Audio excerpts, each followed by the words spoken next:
90%. That's TSMC's yield rate on 3-nanometer chips. SMIC's yield rate on its most advanced nodes sits somewhere between 50 and 60%, depending on which leaked internal document you believe this month. Half the chips coming off a Chinese fab are, by TSMC's standards, garbage. And somehow that's the less interesting number. Here's the one that should actually bother you. SMIC's fabs are shipping anyway. Not despite the defect rate, with full knowledge of it, priced in, budgeted for, treated as a rounding error instead of a crisis. Huawei's Mate 60 Pro, running on SMIC's 7-nanometer process, sold 8 million units in its first 4 months on the market. Nobody at Huawei was refunding customers because their chip came from the unlucky half of the wafer. That's not a manufacturing story. That's a doctrine. TSMC has spent 40 years building a religion around precision. Extreme ultraviolet lithography machines from ASML costing over $150 million each. Clean rooms with particulate control tighter than a hospital operating theater. A culture where a single misaligned photomask can scrap an entire production run worth millions. This is a company that treats the pursuit of perfection as a business model, and for 4 decades it's worked. TSMC controls roughly 60% of global foundry revenue and manufactures the overwhelming majority of the world's most advanced logic chips. The ones inside your iPhone, inside NVIDIA's H100, inside the systems that decide whether an F-35 can outthink an enemy radar before it outflies it. So when the United States tightened export controls in October 2022, then again in 2023, then again with the March 2025 update restricting even more EUV-adjacent tooling, the assumption in Washington was simple: cut China off from the precision equipment, and China's chip ambitions stall at the on-ramp. You can't build a 7-nanometer chip with 1990s lithography. Everyone with a physics degree agreed on that. China built a 7-nanometer chip with 1990s adjacent lithography. Not elegantly, not efficiently. SMIC did it using deep ultraviolet machines, older, cheaper, designed for far larger process nodes, and simply ran the wafers through multiple exposure passes instead of one clean EUV pass. It's the industrial equivalent of photocopying a page 4 times at slightly different angles until the text is legible. It works. It's slow, it's expensive per chip, and TechInsight's teardown of the Mate 60 Pro's Kirin 9000S chip confirmed it was real 7-nanometer silicon, not marketing. I want to sit with that for a second, because the easy reaction is to declare a winner and move on, and that's exactly the trap here. The question this video is actually built around isn't whose chips are better. TSMC's are, unambiguously, and will stay that way for years. The question is whether good enough, made anyway, at almost any cost, is a strategy that can out-survive perfect but permission-dependent. Because right now, one of these companies needs Washington's blessing to keep operating at the frontier. The other one stopped asking. Let's get into the mechanism, because China just tries harder isn't an explanation. It's a slogan, and I promised you evidence, not vibes. Multi-patterning is the actual technique, and it's worth understanding because it explains everything about SMIC's cost structure. A single EUV exposure can print features fine enough for a modern 7-nanometer chip in one pass. SMIC's deep ultraviolet machines, the older 193-nanometer immersion tools they're restricted to under the current export rules, can't resolve features that small in one shot. So the workaround is quadruple patterning. Expose the wafer, shift the mask fractionally, expose again, shift again, expose again, 4 times over, building up the pattern in layers like tracing the same drawing repeatedly until the lines are sharp enough. It works.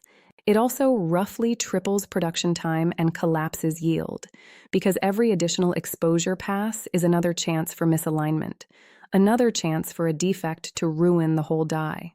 This is why that 50 to 60% yield number isn't a scandal inside SMICE. It's an accepted operating cost. Bernstein's semiconductor analysts estimated in late 2023 that SMIC's 7-nanometer chips cost roughly 40 to 50% more to produce than TSMC's equivalent node.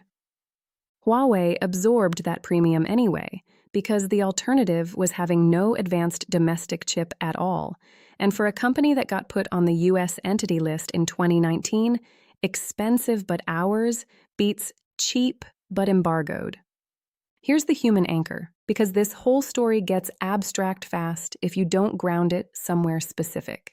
SMIC's N+2 process line, the one actually producing that Kirin chip, runs out of a facility in Shanghai that, as recently as 2020, was still calibrating basic 14-nanometer production. 4 years.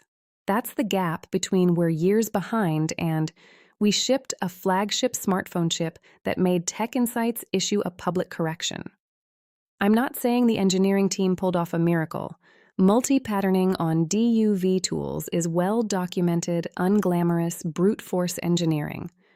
I'm saying somebody in Beijing decided that brute force, expensive, yield-punishing production was worth funding at scale, indefinitely, without the normal commercial logic of, does this make money yet? China's big fund, officially the National Integrated Circuit Industry Investment Fund, has deployed over 340 billion yuan across 3 funding phases since 2014, and a meaningful share of Phase 3, launched in 2024 with roughly 344 billion yuan committed, is earmarked specifically for lithography and advanced packaging. Remember that 90% TSMC yield number from the opening. Here's where it actually lands, and it's not where you'd expect. TSMC's yield advantage isn't really a technology gap anymore. Taiwan's engineers aren't smarter than Shanghai's. It's a permission gap. TSMC gets to buy ASML's best EUV tools, the ones capable of single-pass exposure, because Taiwan isn't under the same export restrictions China is. SMIC is engineering around a legal wall, not a physics wall. That distinction matters more than almost anything else in this story, because legal walls move. Physics walls don't. And that's the part nobody sat with long enough in 2022 when the sanctions were announced. The Bureau of Industry and Security built its entire restriction architecture on the assumption that China would try to match TSMC's method and fail. Nobody modeled what happens if China simply refuses to play that game and builds a worse, slower, more expensive parallel path that still produces a working chip at the end. Sanctions are excellent at raising costs. They're not very good at making an outcome impossible, and 2023 taught Washington that difference the hard way. A 200-page BIS assessment on chip restrictions came out that autumn, and about 6 weeks later, SMIC quietly announced yield improvements on the same node the report had just called years from viability. Now let me complicate my own argument, because if I leave it here, I've told you a clean underdog story, and clean underdog stories are usually missing something. The something is money, not funding, actual profit. TSMC's gross margin in 2024 sat above 53%. SMIC's hovered in the high teens, sometimes dipping into low 20s depending on the quarter, according to its own Hong Kong exchange filings. A brute force multi-patterning strategy that triples exposure time doesn't just hurt yield. It burns cash at a rate that would sink almost any company not backed by a state willing to treat semiconductor sovereignty as a national security line item rather than a business unit. SMIC isn't outcompeting TSMC. SMIC is being subsidized into a position where the normal rules of competing don't fully apply, and that's a very different claim than China cracked the code. Here's the reversal, and it's the fact that reframes everything I've said so far. This entire multi-patterning workaround caps out. Physically, You cannot quadruple pattern your way to 3 nanometer, let alone the 2 nanometer gate-all-around architecture TSMC began risk production on in 2024.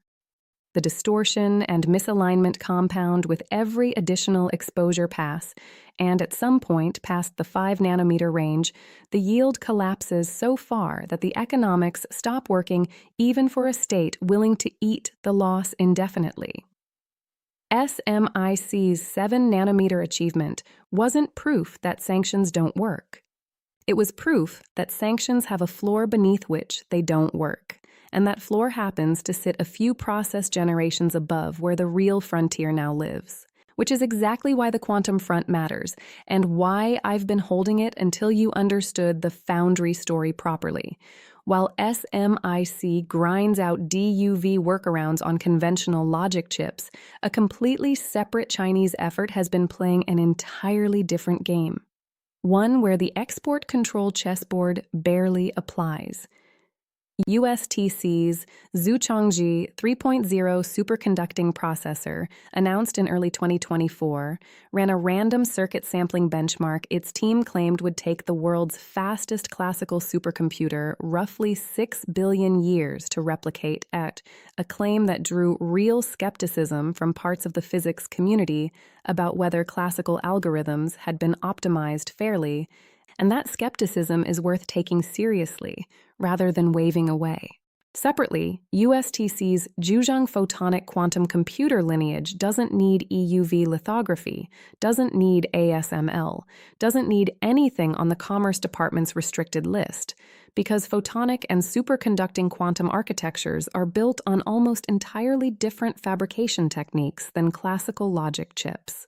That's the part that should genuinely unsettle anyone who thinks export controls are a comprehensive strategy rather than a single, narrow lever. You can restrict lithography tools for 15 years and meaningfully slow down one specific type of chip. Classical logic, the kind in your phone. While a parallel Chinese research track builds toward a computing paradigm, the restrictions were never designed to touch at all. I'm not going to tell you quantum computing replaces classical chips anytime soon. It doesn't. Not for most workloads, not for a decade at minimum, maybe longer. But strategic competition doesn't wait for the technology to mature before it starts counting who's ahead. So here's where the tension actually sits, once you strip away the headline numbers. TSMC has the better chip, full stop, no asterisk. SMIC has the better tolerance for imperfection, which is a strategic asset that doesn't show up on a spec sheet. And China's quantum researchers have the better position on a technology where the rules of the old chip war simply don't apply yet, which either means very little or means everything, depending on how patient you think Beijing is willing to be. I know which way I lean. Give me a minute more. So which one actually wins the decade? TSMC's precision or SMIC's tolerance for imperfection? I don't think that's the right question anymore, and figuring out why it's the wrong question is basically the whole point of this video. TSMC wins the chip. Nobody sane disputes that, and nobody sane should. If you need the fastest, most efficient, most reliable silicon on Earth today, you buy Taiwanese. That's not going to change in the next 5 years, regardless of how many multi-patterning workarounds SMIC engineers. Because, remember the reversal from part 3, the brute force method has a ceiling, and that ceiling sits below where TSMC already operates comfortably. But SMIC isn't playing to win the chip. It's playing to win the option, an option to build advanced weapon systems, AI training clusters, and telecom infrastructure without asking Washington's permission first, even if every unit costs 50% more and half the wafer gets scrapped. That's not a technology strategy. That's an insurance policy, purchased at a brutal premium by a government that has decided dependency itself is the actual risk, not cost, not efficiency, not even performance. Insurance policies look wasteful right up until the year you need them. And that's my honest editorial read. The export control regime built in 2022 was designed to answer, can China build a great chip? It was never built to answer, will China keep building a mediocre chip anyway, forever, at a loss, because the alternative is having none? Those are different questions with different failure conditions, and Washington answered the wrong one. Here's my prediction, and I'll put my name on it. Within 3 years, SMIC's yield gap narrows meaningfully at 7 nanometer and stalls hard below 5 nanometer, exactly where the physics said it would.